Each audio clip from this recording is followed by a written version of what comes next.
technology. It plays a role in our everyday lives. But do we ever stop to think about how it affects the communication of our generation? Ask anyone from an older generation, and you get the same response.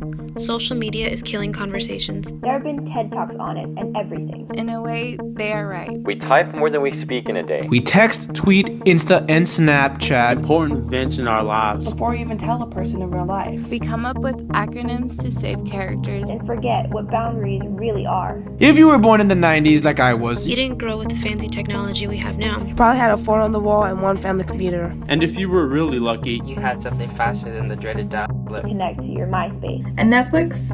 That was a weekly trip to the local Blockbuster. which you had to call to see if the movie you wanted was in. how barbaric does that seem now? Now that we have everything at our fingertips with smartphones and an app for everything. Yet, with this expansion of possibilities, our generation seems to have isolated itself into this void of non-communication. And when we do communicate, it's messy and confusing. Messages are misinterpreted. We use the anonymity that social media provides us with. To be a completely different person online, both positively and negatively. And we often use the wrong medium to communicate in different situations. If we can just look at the way technology can be used as a whole. It's a total game changer. The advances in technology have led to the perfect tools For us to use to get the maximum amount of communication.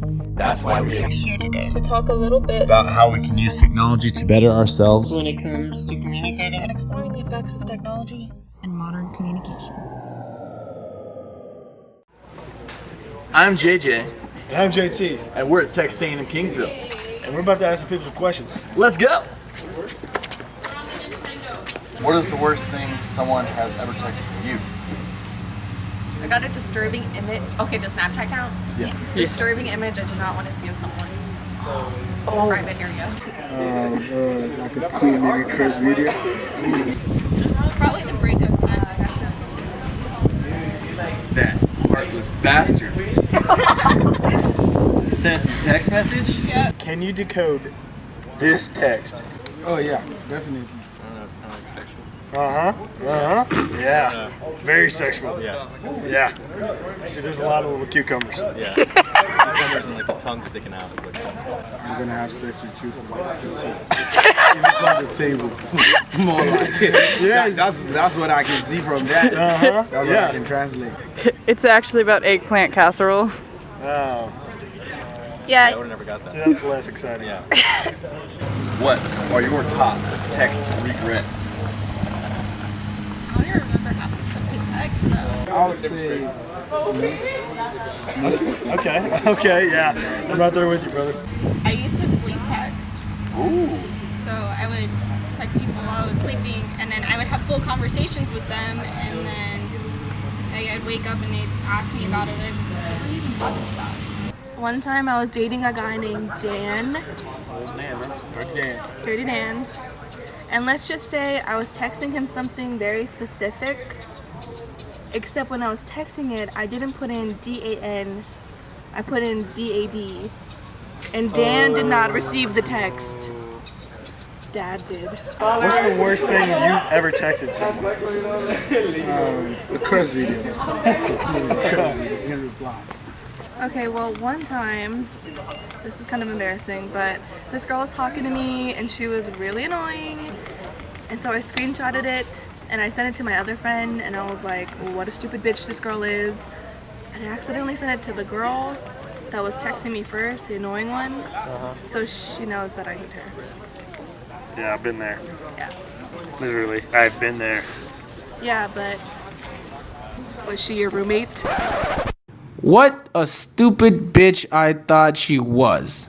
Is this harmless fun or a classic case of cyberbullying? The U.S. Department of Health and Human Services defines cyberbullying as bullying that takes place over digital devices like cell phones, computers, and tablets. Cyberbullying can occur through SMS, texts, and apps, or online in social media forums, or gaming where people can view, participate in, or share content. Cyberbullying includes sending, posting, or sharing negative, harmful, false, or mean content about someone else. It can include sharing personal or private information about someone, causing embarrassment or humiliation. Some cyberbullying crosses a line into unlawful or criminal behavior. In 2014, the National Center for Education Statistics Bureau and Bureau of Justice Statistics indicates that about 21% of students ages 12 to 18 experience cyberbullying. Furthermore, the Center for Disease Control and Prevention also indicates that an estimated 16% of high school students were bullied electronically in the 12 months prior to the survey. So how can we combat this? Here's 3 tips to keep in mind while you maintain an online presence.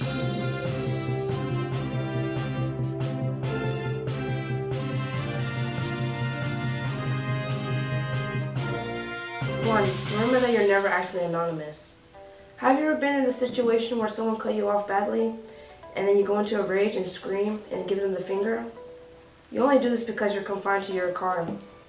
I hope that if someone upsets you in a way, in say an elevator, you wouldn't act the same way.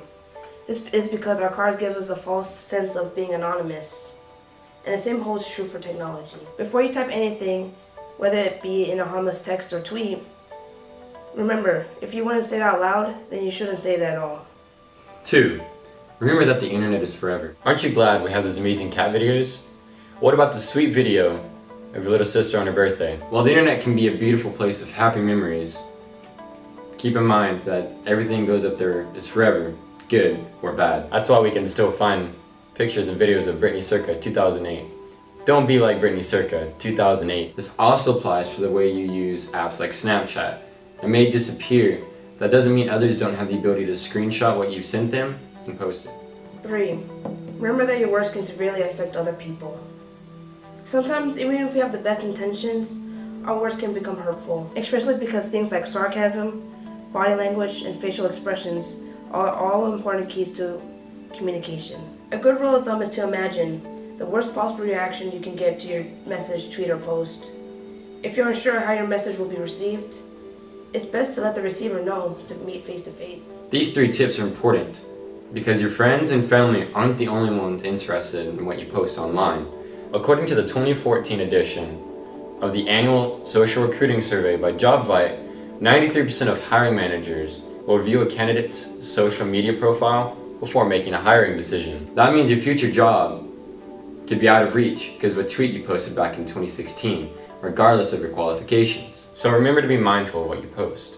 Now that we've talked a little bit about how to use social media, let's take a look at how to communicate in person in an office setting, if that tweet didn't stop you from getting that job.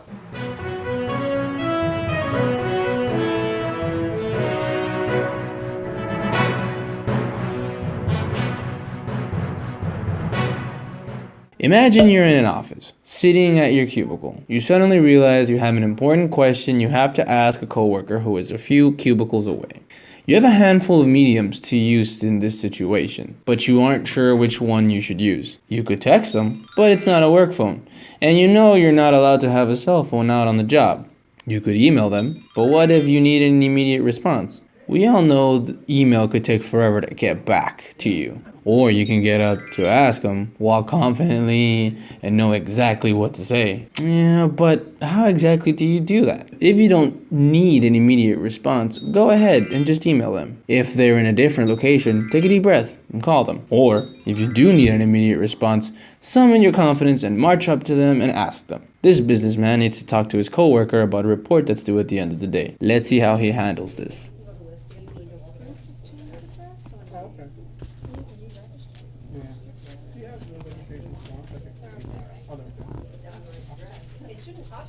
Yeah, that's what she told me. Yeah. No, I live here. Thank you.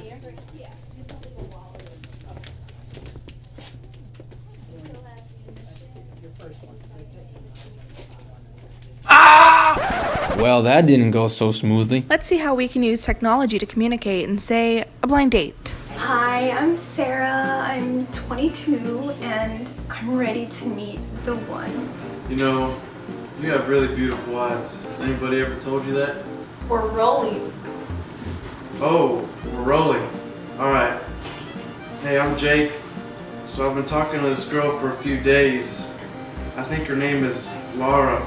Something spunky like that. That's pretty much it. Well, can you elaborate? Okay. So we met on Tinder and I just had to swipe right. Have you seen his profile picture? Bella, the blonde, right?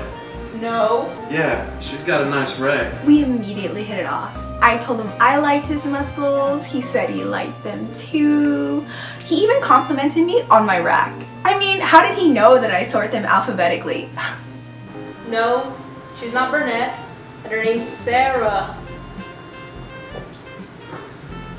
So I asked this, Brooke. Do you like Netflix? I'm more of a Hulu girl, but I lied. And he said he liked it cold, so I thought I'd compromise and bring a sweater. So when is Diana coming over? Sarah is on her way. So are you excited? Oh my gosh, yes. Actually, I matched my underwear with my nail polish.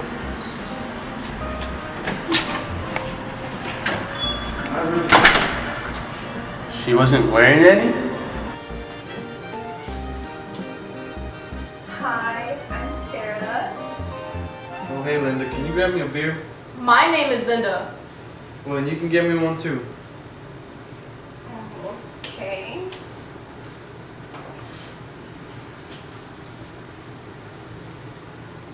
Is this one okay?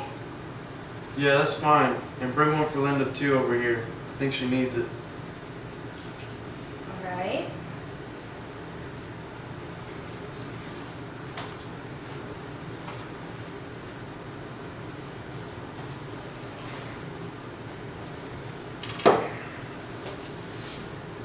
So, are you guys gonna actually talk yet?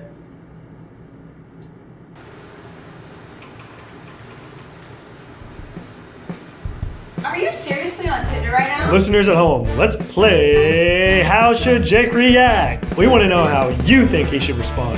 Vote now! Alright, let's see the results for A. Yeah, I am. Your rack isn't even that good in person. Oh my god, you're such a jerk.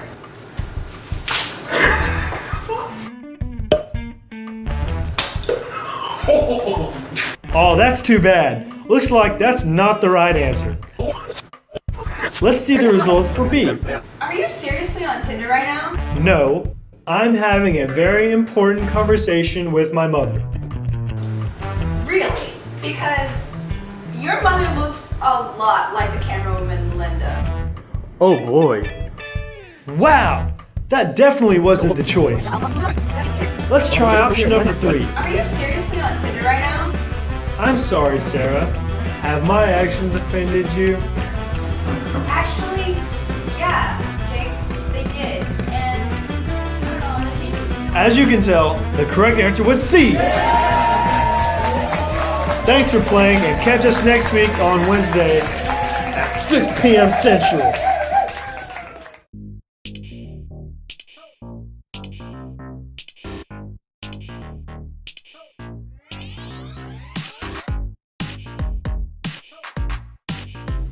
Oh, oops. I actually sent something to somebody. Okay, now go. Pause. Anonymity that Anonymity. Anonymity. Anonymity. Anonymity. the anonymity. The anonymity. Anonymity that. Anonymity. Anonymity. Anonymity. The anonymity. I don't know what that guy's name is, but Let's see the results. I'm JT, and we're at Sex Stand in Kingsville. I can't do that. Oh shit. This should definitely be in the bloopers. What are you doing? Hey, teach. Is there any way I can get some extra?